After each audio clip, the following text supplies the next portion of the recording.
Prostate cancer पिछले 10 साल में इंडिया में इंक्रीज हो रहा है। जो पूरी बॉडी के आप कैंसर्स आप सोचोगे तो उसमें prostate cancer third most common cancer है। सबसे कॉमन कैंसर जो है मुंह का कैंसर और लंग का कैंसर, और इसके अलावा जो third most common cancer main में है वो प्रोस्टेट कैंसर है। इंडिया में कितने लोगों को प्रोस्टेट कैंसर होता है? आप एग्जैक्ट नंबर्स की बात करोगे तो अगर हर 1 लाख लोगों में 5 लोगों को प्रोस्टेट कैंसर होता है। लेकिन अगर आप बिग सिटीज में देखोगे तो मुंबई के अंदर हर 1 लाख लोगों में 10 लोगों को होता है, and Delhi which is the highest lakh लोगों में 12 लोगों को कैंसर होता है। Urban lifestyle specially Delhi tops in the whole of India for incidence of prostate cancer. उसके 2 कारण हैं।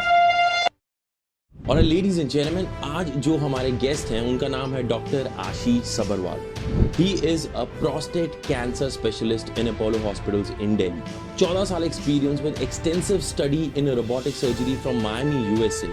ही lands up directly in a podcast जहां पर हम बात करने वाले हैं अवेयरनेस के ऊपर कि प्रोस्टेट कैंसर फैलता कैसे। एकदम मिथ है कि अगर तुम अपना प्रोस्टेट हटा दोगे you will not be the same person.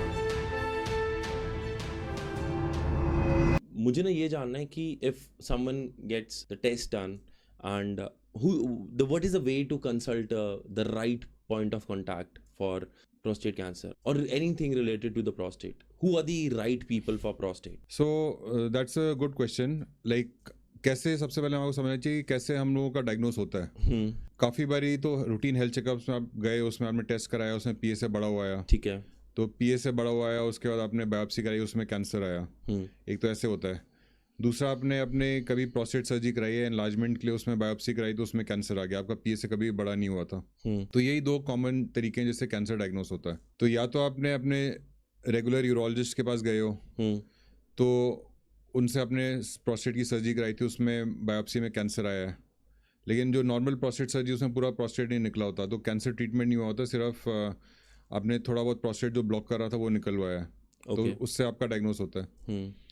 तो जब कैंसर डायग्नोस होता है तो आपको एक चीज़ समझनी चाहिए कि सबसे पहले तो आपका जो यूरोलॉजिस्ट है जिसने किया है, तो हो सकता है कि वो डेफिनेटली उसने आपकी या आपके किसी फैमिली मेम्बर की कोई स्टोन की सर्जरी करी हुई है या दूसरी कोई सर्जरी करी हुई, तो उससे आपका रिलेशन है, but he might not be a prostate cancer specialist. Okay. तो अगर वो प्रोस्टेट कैंसर के ट्रीटमेंट ज़्यादा नहीं कर रहा और प्रोस्टेट कैंसर स्पेशलिस्ट नहीं है, तो वो शायद आपको फुल एडवाइस नहीं दे पाएगा।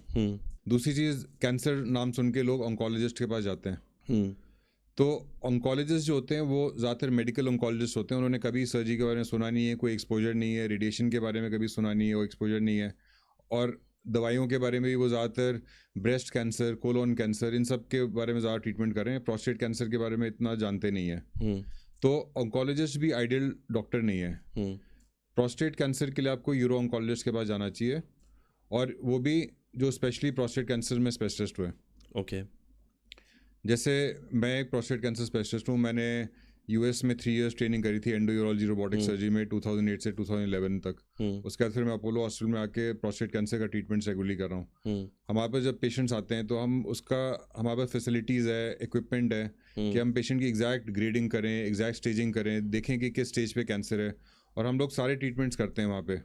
काफ़ी बारी आप ऐसे हॉस्पिटल जाओगे जहाँ पे कोई एक पर्टिकुलर ट्रीटमेंट पॉसिबल ही नहीं है, अवेलेबल ही नहीं है, तो वो वाला डॉक्टर आपको वो एडवाइस ही नहीं करेगा कि ये भी आप ट्रीटमेंट करा सकते हो। तो हमारे पास हॉस्पिटल में सारे ट्रीटमेंट्स हैं, रेडिएशन है, हार्मोन थेरेपी है, कीमोथेरेपी है, रोबोटिक सर्जरी है।